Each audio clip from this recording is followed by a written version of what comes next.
मैं जब कोई बात कहता हूँ तो बड़ा माप तोल के कहता हूँ, क्योंकि आजकल की दुनिया में ज़ाहिरी तौर पर बड़बोला ज़रूर महसूस होता हूँ, लेकिन दरअसल इसके पीछे बड़ी तहकीक होती है। इस चीज़ की या इस मौजू पर गुफ्तगू हम पिछले कई दिन से कर रहे थे कि रूस यूक्रेन का मसला बैनुल-अक़वामी सतह का मसला है। इसके नतीजे के अंदर जो कुछ होगा वो बैनुल-अक़वामी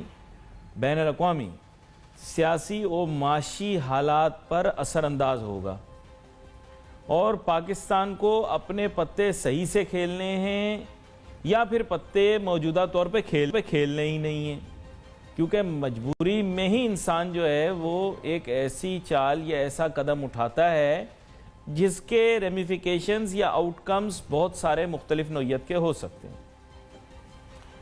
मैं तो काफ़ी अरसे से ये बात कह रहा हूँ कि जज्बात से बालातर होकर दुनिया में फ़ैसले लिए जाते हैं। ये रिलेशनशिप के रिबाउंड के अंदर जो बंदा काम करता है वो गलत होता है।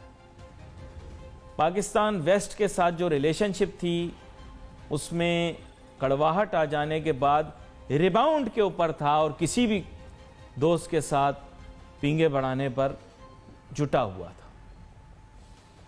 अब दुनिया ने लाख कहा कि रूस यूक्रेन पर हमला कर देगा, दुनिया ने लाख समझाया कि वक्त बड़ा अहम होता है, टाइमिंग। दुनिया ने बड़ा समझाया, बिलखुसूस वेस्ट ने समझाया कि पाकिस्तान के ताल्लुकात वेस्ट के साथ ज़्यादा डीप रूटेड हैं, क्योंकि हमारी एक्सपोर्ट्स भी वेस्टर्न वर्ल्ड में जाती है, हमारी रेमिटेंसेस भी ऐसे ममालिक से आती हैं जो कि वेस्ट के ज़ेर असर हैं या वेस्ट में ही हैं, और जो बैनुल-अक़वामी मालियाती इदारे हैं, तरक्याती इदारे हैं, वो भी इस वक्त वेस्ट के ज़ेर असर हैं। ऐसे वक्त पर रूस जाना समझ से बालातर है। खैर एनीवे, जैसे मैंने कहा कि मैं तो एक छोटा सा एंकर हूँ, मेरे माहिरीन ताहम आला ओहदों पर फाइज भी होते हैं, माशरे में भी आला मुकाम रखते हैं, अल्लाह ताला ने उनको इज़्ज़त दे रखी है, फ़हम फ़रासत के मालिक हैं, तो उनसे फिर जान लिया जाए कि मौजूदा हालात के अंदर क्या हो रहा है। क्योंकि मैंने तो बहुत समझाया, बहुत कोशिश की कि किसी तरह मानूस कर लूँ और किसी तरह कन्विंस कर लूँ कि कल भी वक्त था रूस का दौरा मौखर किया जा सकता था, लेकिन खैर अब तो वही कहना पड़ेगा ना, जो हो गया सो हो गया। मेरे साथ बहुत ही अहम मेहमान शामिल गुफ्तगू हैं। तारुफ कराता चलूँ, जनाब एहसन साहब जो कि बैनुल-अक़वामी सतह के फाइनेंस प्रोफेशनल हैं, और जनाब शान सईद साहब कुआलालंपुर मलेशिया से हमें ज्वाइन कर रहे हैं, बैनुल-अक़वामी सतह के मईशतदान हैं। दोनों हालात को बड़े बगौर देख रहे हैं, क्योंकि ना सिर्फ कि इसकी सियासी सिफारती अहमियत है बल्कि इसकी माशी अहमियत भी है। सबसे पहले मैं एहसन मेहनती साहब की जानिब जाऊंगा। वेलकम करता हूं एहसन मेहनती साहब आपको शो में। Thank you. एहसन मेहनती साहब, अब मामला कुछ इस नौइयत का है कि अभी चंद ही घंटों पहले अब ये एक वेरीफाइड क्लेम हो गया है कि जनाबे वाला रूस यूक्रेन पर हमला आवर कह लें या अपनी अफवाज भेज चुका है, और उसके नतीजे में अब टेंशन बढ़ेगी। मैं ये तो नहीं कहता खुदा न खास्ता कि एस्केलेट होकर वर्ल्ड वॉर 3 बन जाएगी, लेकिन मैं ये ज़रूर कह सकता हूँ कि तनाव बहुत ज़्यादा बढ़ जाएगा वेस्ट और रशिया के दरमियान। ऐसी सूरत हाल में माशी फॉलआउट पर तो आप अपना तज्जिया ज़रूर दें, लेकिन पाकिस्तान का रूस में चले जाना, ये टाइमिंग बड़ी इंपॉर्टेंट है। दुनिया इससे बड़ी गलत मैसेजिंग लेगी और फिर बाद में IMF और FATF के ज़रिए हमारा बाजू मरोड़ देंगे, बड़ी तकलीफ़ पहुंचाएंगे, और ऐसा भी हो सकता है कि हम काफ़ी मुश्किलात का शिकार हों। इसके बारे में क्या कहना चाहेंगे? मैं चाहूँगा आप वजाहत से बताएं। देखिए, मैं ये समझता हूँ कि जिस तरह से आपने माशी पाकिस्तान इकोनॉमी पे जो इसका इम्पैक्ट हमें अपेरेंटली नजर आएगा, वो तो बिल्कुल आपके सामने है कि जो ऑयल प्राइसेस के अंदर इस वक्त मेजर सर्ज देखा जा रहा है। ब्रेंट क्रूड एटलीस्ट $101 को क्रॉस कर गया है, और आई बिलीव कि ये जो हमारा इंपोर्ट बिल है ऑयल का, वो आधे साल में जो है $10 बिलियन का था। तो अब ये बाकी आधे साल के अंदर आई बिलीव ये $10 बिलियन से जो है तजावुज करेगा, और आई थिंक कि 21-22 बिलियन डॉलर का अगर हमारा ऑयल का बिल आ गया तो ये हमारा इंपोर्ट बिल के अंदर सिग्निफिकेंट कंट्रीब्यूशन होगा, जो ऑलरेडी 60 बिलियन को टच कर रही है। तो एक तो माशी तौर पे तो हमें बहुत ज्यादा इसका इम्पैक्ट पड़ रहा है, क्योंकि इससे ऑयल प्राइसेस ग्लोबली, फिर हमारी वीट कंजम्पशन है और हम इंपोर्ट करते हैं यही रशिया और यूक्रेन के बीच में, होपफुली उसकी भी जो कमोडिटी प्राइसेस हैं वो भी बढ़ेंगी। तो माशी तौर पे काफी प्रेशर हम देखते हैं कि पाकिस्तान इकोनॉमी पे जो है इन दोनों सोर्सेस पे इससे जो है वो आ सकता है। डिस्ट्रप्शन, सप्लाई डिस्ट्रप्शन एक मेजर रीजन होगा। अगर ये वॉर के जो इम्पैक्ट्स अगर हम देखे जाएं तो इसमें ट्रांसपोर्टेशन जो वेसल्स का है वहां पर बहुत ज्यादा प्रॉब्लम होगा। तो हम एक्सपेक्ट करते हैं कि इन्फ्लेशन नंबर्स जो है पाकिस्तान के, जो हमें लास्ट 13% नजर आए थे, ये 14-15 को भी क्रॉस कर सकते हैं आने वाले वक्त के अंदर। तो ये सरप्राइजेस हमें जो है वो नजर आएंगे आने वाले टाइम में। अब दूसरी बात ये है कि जो visit of the prime minister is concern, इसके अंदर कोई एक मेजर रीजन हो सकता है, बिकॉज इस वक्त रशिया के जो हालात हैं वो ये हैं कि वो फुल फ्लेज अटैक की पोजीशन में है यूक्रेन के अंदर, और आवर्स का भी नहीं है, इट्स ऑन गोइंग अटैक। और उस सूरत हाल में हम देख रहे हैं कि पाकिस्तान की विजिट हो रही है, वहां पे प्राइम मिनिस्टर साहब की हो रही है। उनका ये कहना था कि ये जो है अनप्रेसिडेंटेड है, ये पहले से एक्सपेक्ट नहीं कर रहे थे कि ऐसी सिचुएशन के अंदर वो वहां पर जाएंगे, कि जहां पर काफी टाइम के बाद उनको अपॉर्चुनिटी मिली 23 साल के बाद कि वो वहां पर विजिट करें। अब इसको हम बहुत सारे जो है वो स्ट्रेटेजिक रीजन भी कह सकते हैं, बिकॉज रशिया जो है एक बहुत अच्छा सप्लायर है।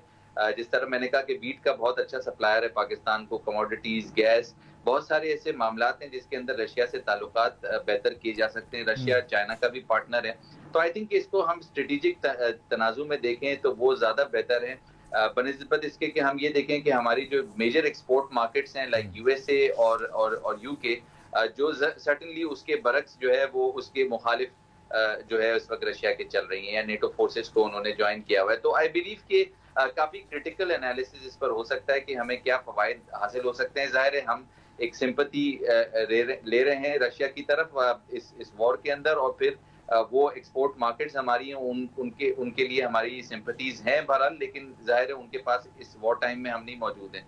तो बहुत सारे तनाज़ुओं के साथ इसको देखा जा सकता है कि China must be happy with us, but US might not be happy with us. But ऐसी विजिट को जो है हम एक्सपेक्ट करें कि यूएस की जो अफर्मेशन के बगैर हम वहां पे पहुंच गए तो ये काफी डिफिकल्ट होगा ये कहना कि इसमें जो है उनकी परमिशन या उनकी जो है एक्सेप्टेंस ऐसी विजिट पर ना हो, और अगर वो खफा होते तो इस विजिट से पहले हमें इंडिकेशन आ जाता। तो नहीं, आपने बड़ा अहम किस्म का तज्जिया दिया है, ज़ाहिरी बात है, और उसमें मैं कहूँगा कि आपने काफ़ी गहराई से चीज़ों को देखा है। तमाम यह कि मैं कोशिश करूँगा कि इसी तरह सवाल को दोहरा के थोड़ा और कुरेदूँ भी। शान सईद साहब, आप भी हमें ज्वाइन कर रहे हैं, ज़रा मुझे ये बताइएगा मलेशिया में क्या फ़िज़ा है, इस मामले को किस तरह से देखा जा रहा है, क्योंकि एशियाई मार्केटों के अंदर वहाँ पर बड़ी अहमियत है और बहुत सारी कमोडिटीज़ ऐसी हैं जो कि एशिया के अंदर जो या तो मलेशिया या फिर बराबर में सिंगापुर से डोमिनेट होती हैं। तो वहाँ की फाइनेंशियल मार्केट्स, वहाँ की कमोडिटी मार्केट्स, वहाँ की फॉरेक्स मार्केट्स कैसा रिएक्ट कर रही हैं इस मामले को लेकर? जी अली, थैंक यू। मार्केट्स बड़ी नर्वस हैं और इन्वेस्टर्स जो हैं सडनली उनको रियलाइज हुआ है कि सब सोच रहे थे कि ये वॉर नहीं होगी, लेकिन अगर आपको याद हो कि मैंने आपके एक प्रोग्राम में कहा था कि ये जो टेंशन है ये इवेंचुअली इट विल एस्केलेट और फिर ये जो है ना मार्केट्स को काफी शेक करेगा। तो ऑब्वियसली उन्होंने मार्केट्स को काफी शेक किया। इन्वेस्टर्स जो हैं वो काफी जो है वो नर्वस हैं और वो ये समझ रहे हैं कि जो एस्केलेशन है ये फर्दर जो है बढ़ेगी और इससे पूरी दुनिया जो है उसका जो इकोनॉमिक आउटलुक है जो एक्सपेक्ट कर रहे थे सारे लोग के 2022 में कि पेंडेमिक खत्म हो जाएगा और फिर ग्लोबल इकोनॉमी रिकवर करेगी, मेरा नहीं ख्याल ग्लोबल इकोनॉमी रिकवर करेगी। अगर आप इस वक्त यूरोपियन मार्केट्स को देखें, जो मैंने अभी तकरीबन 1 घंटे पहले अपने कुछ दोस्तों से बात की है, यूरोप की जो सप्लाई कंस्ट्रेंट्स हैं उसमें जो है काफी आ सकते हैं हिकअप्स, और वो एक्सपेक्ट करते हैं कि अगर रशिया ने एक्सपोर्ट्स बंद कर दी जो 50% एक्सपोर्ट करता है ऑयल और 70% एक्सपोर्ट करता है गैस यूरोप को। तो यूरोप का जो इकोनॉमिक रिकवरी है वो तो बहुत दूर की बात है। Europe will go into deep recession, और अगर यूरोप डीप रिसेशन में गया तो फिर आप समझ लें कि पूरी दुनिया में जो है it will drag the whole global economy. तो ये जो रशिया का जो अटैक है ये बड़ा कैलकुलेटेड था। पुतिन आपको पता है he is a chess player, he is a master intelligence officer. बड़े कम लोगों को पता है he is a PhD in economics. तो उसने जो अपनी ये मूव है ये आज या कल नहीं सोची, ये उसने तकरीबन 4-5 साल पहले की सोची हुई है। और ये जो है वेस्ट, उनका कोई भी ऐसा लीडर नहीं है जो रशिया के पुतिन को मैच कर सके।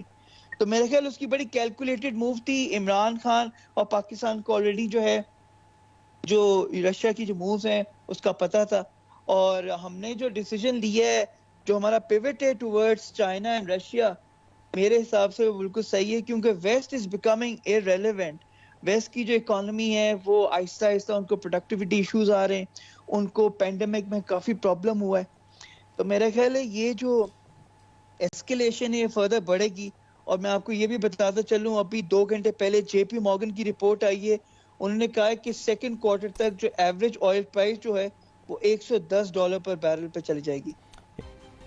देखिए, अपनी आरा को दूसरों पर मुसल्लत तो नहीं कर सकते, लेकिन ज़ाहिर बात है जो एक बात है जो मेरे जहन में है वो ये है कि पाकिस्तान का, हुकूमत पाकिस्तान का गलत फ़ैसला था इस वक्त पर रूस में जाना पाकिस्तान के लिए बड़ा नुकसानदेह साबित हो सकता है, सिफारती तौर पर भी, और ज़ाहिर बात है हम माशी तौर पर उनके शिकंजे में मुकम्मल तौर पर आ चुके हैं। मेरे ख़्याल से ये गलती अब हो गई है, लेकिन ये मेरे नज़दीक गलती है ना, हर आदमी उसको अपनी नज़रिए से देखेगा और हो सकता है ये गलती ना भी हो। यहाँ पर हुकूमत पाकिस्तान ने भी बड़ा सोच समझ के ये फ़ैसला लिया हो।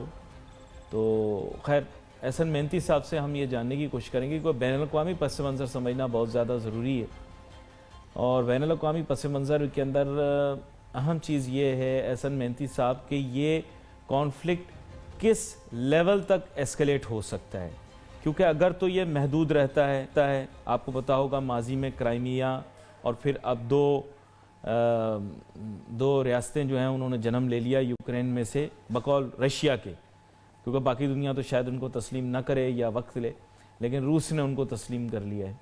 ये किस लेवल तक एस्केलेट कर सकता है एहसन मेहनती साहब? क्या ये यूक्रेन तक महदूद रहेगा? पर जो गुरूज हैं इन्वेस्टमेंट के और बड़े बड़े रिसाले जरीदे जिनके मुतल्लिक आप भी, शान सईद साहब भी बात कर रहे हैं, इनका क्या कहना है? ये नेटो की इन्वॉल्वमेंट तो नहीं आ जाएगी कहीं पे? क्योंकि अगर ये आ गई तो फिर मामलात कहीं आगे बढ़ जाएंगे। क्या कहते हैं आप? देखिए, बिल्कुल ये तो एक फुल स्केल वॉर है, और इस वॉर को जो है अंडर एस्टिमेट करना मेरे ख्याल से मुनासिब नहीं होगा। अब तो ये ऑन गोइंग वॉर है, और जाहिर है ये कोई ऐसा नहीं मामला था जिसके अंदर वो कोई अपना एक्शन जो है लेके जो है वो फिर जस्ट कोई फियरसम नहीं था। एक ऑब्जेक्टिव बात ये थी कि ये जितने भी यूक्रेन के अंदर रहने वाले लोग थे उन सबको बोला गया है कि हमने इसको डिफेंड करना है। तो अब इसी तरह से है कि ये यूक्रेन का डिफेंस नहीं है, ये यूरोप का डिफेंस है, और ये यूरोप का जो डिफेंस है ये नेटो का डिफेंस है। अब नेटो जो है वन साइड पे डिफेंड करेगी यूक्रेन को, और दूसरी साइड पर रशिया है जिसने प्लान किया हुआ है कि वो फुल स्केल वॉर जो है उसके अंदर वो जा चुका है। तो आई थिंक कि ये ना खत्म होने वाली सिचुएशन जो है वो अपेरेंटली नजर आ रही है, और लॉन्गर टर्म इसका या तो ये शुरू नहीं होता, बट अगर ये शुरू हो गया है तो it will not be easy कि यहाँ पर जो है उसको रशिया को जो है वो रिवर्ट बैक जो है। अच्छा, यहाँ पर एहसन मेहनती साहब असल में बैनुल-अक़वामी सतह पर रिटोरिक मैटर्स अ लॉट, और रिटोरिक कुछ इस तरह का रहा कि माजी के चंद हफ्तों में इस तरह का तासुर दिया गया रूस की जानिब से कि वो हमला नहीं करेगा। तो वर्ल्ड जो है एट लार्ज वो अब जो ट्रस्ट लेवल है रिटोरिक पे वो ख़त्म हो जाएगा। अब आगे जो भी कोई मूव करेगा वो करेंगे या दूसरी तरफ करेगी, वहाँ पे लोग रेटोरिक पे नहीं जाएंगे, बल्कि जैसे आपने कहा कि जो वेट ऑफ लॉजिक है वो प्रिवेल करेगा। तो आप क्या कहते हैं कि ऐसे हालात के अंदर माशी तौर पर दुनिया का क्या हाल होगा जहाँ आप वर्ल्ड लीडर्स या हुकूमतों के सरकारी बयानात पर भरोसा ना करें? क्या कहते हैं आप? देखिए, बिल्कुल, अब ये तो इस वक्त ऑलरेडी हम एक कोविड पेंडेमिक से निकले थे जहां पर सप्लाई डिस्ट्रप्शंस थी, कंटेनर्स की जो है प्राइसिंग्स 4 टाइम्स 5 टाइम्स हो गई थी, और फिर इसके बाद हम देख रहे हैं कि ऑयल प्राइसेस का आज 5.5% तक बढ़ना, ग्लोबली 102.50 भी क्रॉस कर गया। ब्रेंट बातें करते हुए जो है ग्लोबल मार्केट्स पूरे तरीके से जो है कैपिटल मार्केट्स गिरी हुई है। पाकिस्तान मार्केट भी अगर हम देखें 2.5% से ज्यादा गिरी हुई है। यूएस मार्केट्स या अगर हम एशियन मार्केट, चाइना जैसा कंट्री भी अपनी मार्केट को संभाल नहीं पा रहा है। तो चीज इंडिकेट बिल्कुल परफेक्टली हो रही है कि जो इन्फ्लेशन लेवल है, जो सप्लाई डिसरप्शंस हैं वो सामने हमारे आ रही है माशी तौर पे। जो है मोस्ट प्रोबेबली जो पाकिस्तान की जो एक्सपोर्ट्स हैं, सर्टेनली वो हमने देखा था कि बड़ी मुश्किल से जो है $25 बिलियन को क्रॉस करते हुए हमें नजर आ रही थी। और आई थिंक ये काफी डिफिकल्ट होगा कि उन मार्केट्स में जहां पर अब वॉर लाइक सिचुएशन होती है, वहां पर पाकिस्तान की जो एक्सपोर्ट्स हैं उसी क्वांटम से चलती चली जाए। सर्टेनली ट्रेड पे इम्पैक्ट आता है, और पाकिस्तान की जो एक्सपोर्ट्स है अगर उस पे इम्पैक्ट आता है तो हमें सर्टेनली हमारा जो कंजम्पशन है, जिस तरह से मैंने बताया कि वो तो हम ऑयल की कंजम्पशन तो छोड़ते ही नहीं है, वो $20 बिलियन का हमने बिल देना ही है। अगर हम कंजम्पशन कम भी करते हैं तो जाहिर है ऑयल प्राइसेस बढ़ गई हैं। अब इसकी रीपेमेंट हमने या इसकी पेमेंट के लिए जो है कोई मुनासिब रास्ता, तो आई थिंक कि जिस तरह से इससे पहले भी जो शान की तरफ से बात आई कि भाई हो सकता है कि रशियन चूंकि बहुत अच्छे सप्लायर हैं एनर्जी प्रोडक्ट्स के, तो हम अपनी कोई डील निकाल लें, वहां की इंपोर्ट ले आएं और कुछ वहां से कुछ क्रेडिट ले लें। बिकॉज अपेरेंटली नजर ये आ रहा है कि सप्लाई डिस्ट्रप्शन से काफी ज्यादा जो है वो पाकिस्तान को इम्पैक्ट आएगा। और आई थिंक कि ज्यादा एक्सपोर्ट से भी ज्यादा इंपोर्ट के अंदर इम्पैक्ट आ सकता है कि इंपोर्ट की जो प्राइसेस हैं वो हम पे कर पाएंगे। और जिस तरह से श्रीलंका के पास जो है वो इस वक्त हम देख रहे हैं कि फॉरेन एक्सचेंज रिजर्व्स नहीं है ऑयल इंपोर्ट के, तो मोस्ट प्रोबेबली पाकिस्तान के साथ भी ऐसी सिचुएशन आ सकती है कि जहां पर हमारी एक्सपोर्ट्स अगर वो नहीं पेस ले रही होंगी और उसके एक्सपोर्ट ऑर्डर्स पे कोई इम्पैक्ट आता है, तो फिर हम इंपोर्ट बिल हमारे जो है जो कि इनइलास्टिक है या वो हर सूरत पे हमने इंपोर्ट की प्राइसेस, जाहिर है हमारे यहाँ तो वीट भी इंपोर्ट होता है, बहुत सारी ऐसी चीजें हैं जो कि हम खुद भी प्रोड्यूस करते हैं और इंपोर्ट भी करते हैं, तो उनको पे करने के हमें पैसे चाहिए। और जाहिर है अगर हमने मार्केट से या फॉरेन पॉलिसी हमारी रशिया के साथ या सारी दुनिया के साथ बेहतर नहीं हुई, तो हमारे लिए काफी डिफिकल्ट हो जाएगा इंपोर्ट बिल पे करना।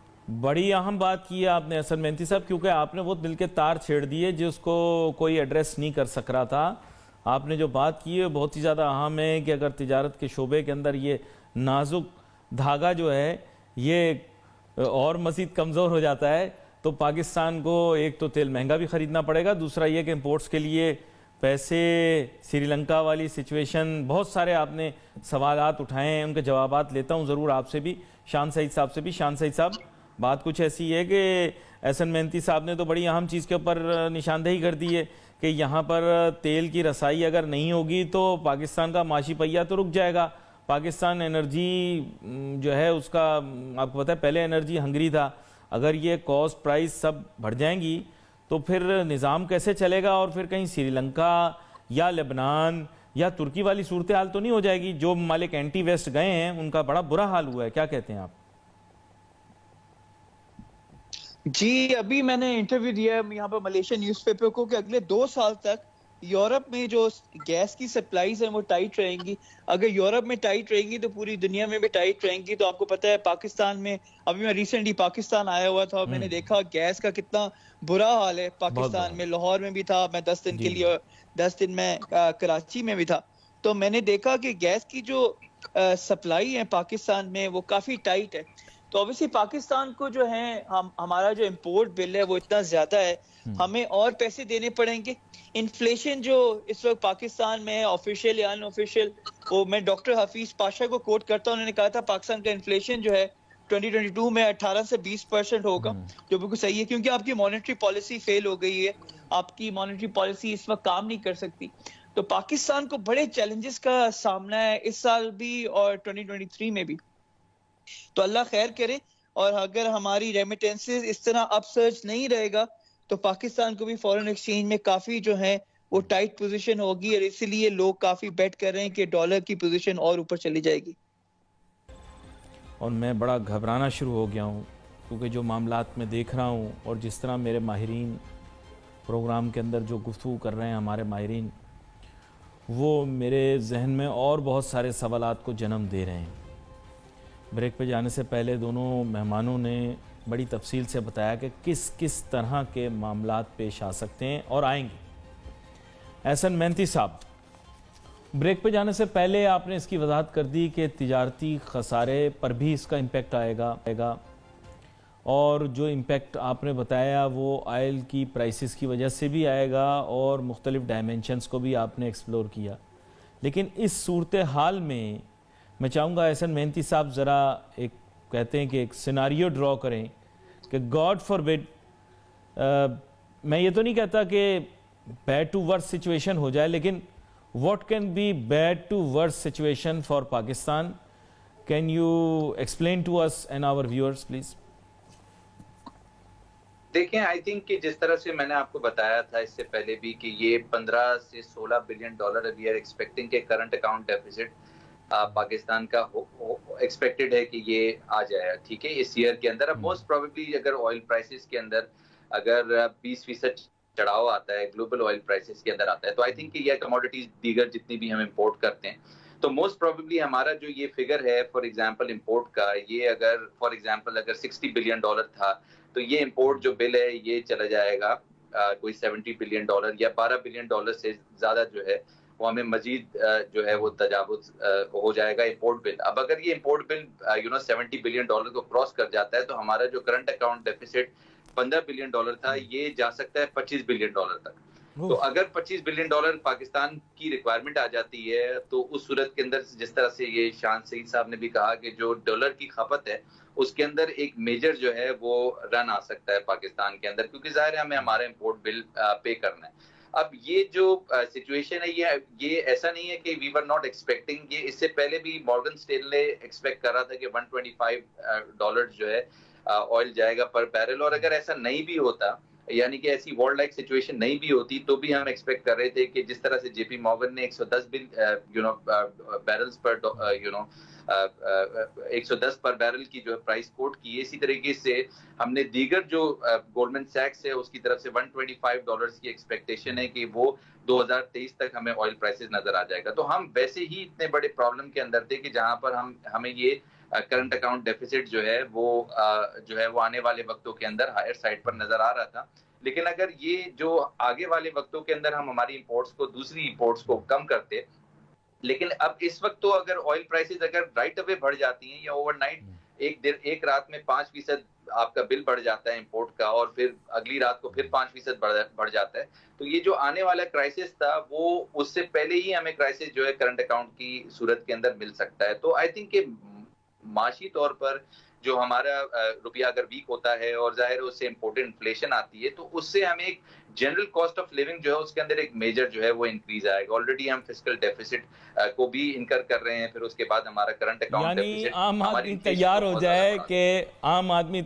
जाए कि गरीब आदमी पाकिस्तान में तैयार हो जाए कि महंगाई का बोझ अब बहुत ज़्यादा बढ़ जाएगा। जो स्टेटिस्टिक्स और नंबर्स आपने पेश किए और साथ ही साथ आपने जो पेशगोइयाँ की, उसकी रोशनी में अशिया खुर्दनोश की कीमत में भी इजाफा होगा, अशिया इस्तेमाल की कीमतों में भी इजाफा होगा, और जो एवरेजेस आप देख रहे हैं वो भी बढ़ जाएंगे। पाकिस्तान के ऊपर माशी दबाव भी बहुत ज़्यादा बढ़ जाएगा, क्योंकि आपने जो करंट अकाउंट डेफिसिट की प्रेडिक्शन लगाई है उस हिसाब से पाकिस्तान के पास इस वक्त रिजर्व मौजूद नहीं है। मज़ीद एक्सटेंड करना हमारे लिए मुश्किल हो जाएगा। तो बहुत अहम बातें आपने बता दी हैं। असल मेहनती साहब, मैं तो घबराना शुरू हो गया हूँ, तो अब मेरे ख्याल आम लोगों को भी घबराना शुरू कर देना चाहिए। लेकिन ऐसे वक्त पर सर हमने गलत खेल गए मेरे ख्याल से। लेकिन खैर वो उस मौजू के ऊपर भी आपके साथ बात करूंगा। शान सईद साहब, जनाब वाला, आपने बात सुन ली एहसन मेहनती साहब की, मेरे ख्याल लगी लिपटी उन्होंने रखी नहीं, वाजे करके उन्होंने बता दिया बहुत सारे मुख्तलिफ एवेन्यूज़ के अंदर के पाकिस्तानियों को क्या क्या मुश्किलात फेस करनी पड़ेगी। सर दर हकीकत देखें ना, जो लोग यहाँ रह रहे हैं उनको क्या मुश्किलात का सामना करना होगा। शान सईद साहब, ये पूरी दुनिया के लिए तो खौफनाक है, लेकिन गरीब मुल्क पाकिस्तान के लिए बहुत ज़्यादा खौफनाक होगा, क्योंकि अगर हमारा करंट अकाउंट डेफिसिट बढ़ जाता है, तिजारती खसारे में हमें मुश्किलात का सामना करना पड़ता है, महंगाई में होशरबा इजाफा हो जाता है और डॉलर की कदर के ऊपर दबाव आ जाता है, यानी रुपए की कदर पे दबाव आ जाता है, डॉलर बढ़ जाता है, तो फिर क्या होगा? या आप खुद ही सिनारियो आप भी ड्रॉ करके ज़रा देख लें और हमें बता भी दें। जी बिल्कुल सही सिनेरियो ड्रॉ किया है, बड़ा प्रैग्मेटिक है, बड़ा रेलेवेंट है और बेस्ड ऑन रियलिटी है। इसी वजह से मैंने इकोनॉमिक क्लब जो थिंक टैंक के बनाए हैं, जिसमें आप पार्ट हैं, कि ये सारे काम जो हैं ये उन लोगों को करने चाहिए जिनका काम है। स्टेट बैंक ऑफ पाकिस्तान को बताना चाहिए, गवर्नमेंट ऑफ पाकिस्तान को, प्राइम मिनिस्टर को कि जी ऑयल की प्राइस बढ़ने वाली है, ये हम सिनेरियो देख रहे हैं अगले 12 से 18 महीने का। ये तो सारे प्राइवेट सेक्टर के लोग बता रहे हैं और प्राइवेट सेक्टर के लोगों को कोई घास नहीं डालता। अब प्राइवेट सेक्टर के लोग जो हैं एहसन वो बता रहे हैं कि जी ऑयल प्राइसेस, ये तो स्टेट बैंक का काम है। लेकिन स्टेट बैंक क्योंकि इररिलेवेंट हो गया, उनको कुछ अपना नहीं पता, तो जाहिर सी बात है प्राइवेट सेक्टर के लोग आके टीवी पे बता रहे हैं कि जी ये रियलिटी है, ये होने जा रहा है, गवर्नमेंट को कुछ करना चाहिए क्योंकि हमारा मुल्क अभी भी एडहॉक बेसिस पे चल रहा है, हमारा कोई पॉलिसी लिवर नहीं है। तो जब आपके पास कोई पॉलिसी लिवर ना हो, कोई पॉलिसी फ्रेमवर्क ना हो, आपकी कोई फॉरवर्ड गाइडेंस ना हो, तो फिर मुल्क में जो इसी तरह बड़ा अफसोस के साथ कहना पड़ता है कि मेरी और आपकी फैमिली ही सफर करती है जो ऑन द ग्राउंड है, उनको ये महंगाई का जो है बम वो फेस करना पड़ेगा। तो अगले 6 से 12 महीने पाकिस्तानी गवर्नमेंट के लिए, पाकिस्तान की इकोनॉमी के लिए और पाकिस्तान के लोगों के लिए बड़े चैलेंजिंग होंगे। यह आप दुरुस्त फरमा रहे हैं। आप दोनों मेहमानों का मैं बहुत शुक्रिया अदा करते हुए अब कंक्लूड करूंगा। काफ़ी अरसे से मैं कंक्लूडिंग रिमार्क्स नहीं दिए, लेकिन मैं कहूँगा कि इसकी वजह से हुकूमतें भी दबाव में आ सकती हैं। पाकिस्तान की मौजूदा हुकूमत के अंदर जो सियासी जमात है वो बहुत ज़्यादा दबाव का शिकार है भी और ज़्यादा दबाव का शिकार हो जाएगी, क्योंकि कुछ स्ट्रेटेजिक फैसले जो हैं वो ये डिटरमिन करते हैं कि फ्यूचर के अंदर किस तरह चलेंगी। कोई बैनुल अक़वामी इस्टेब्लिशमेंट और फिर मुकामी तौर पर हमारे इदारे और अवाम, इनके भी फैसले इसकी बुनियाद पर होते हैं कि मुल्क को किस तरह से, मुल्क की सालमियत को बरकरार रखने के लिए क्या क्या इक़दाम करने चाहिए। यह बहुत ही सेंसिटिव जंक्चर इन टाइम था। मैं फिर अपनी बात को दोहराता चलूँ कि कभी कभार फ़ैसलों में उजलत की वजह से कुछ गलतियाँ हो जाती हैं, कभी कभार फ़ैसले ले लिए जाएँ, फिर फॉलो थ्रू के चक्कर में कभी कभार गलतियाँ हो जाती हैं। ठीक है, गलती हो जाए, लेकिन मुल्क की सालमियत को ज़रा थोड़ा बहुत देखना ज़रूरी है, क्योंकि मुल्क की सालमियत यहाँ पर जो माशी मामलात मेरे माहिरीन ने बताए हैं, इसमें मुल्क की सालमियत को प्रायोरिटी देना ज़रूरी था। नेशनल सिक्योरिटी के बारे में बात भी हुई। एनीवे, आने वाले दिनों के अंदर भी इस मौजू के ऊपर बात करते रहेंगे। Sorry, I am very moved by what I have heard and I am really confused about what's happening in this country and what's happening in the world. तो it's better we open our eyes and we start fixing the problems. यहाँ पर programme का वक्त ख़त्म हुआ चाहता है। अली नासिर हमारी टीम को इजाज़त दीजिए। अल्लाह हाफ़िज़।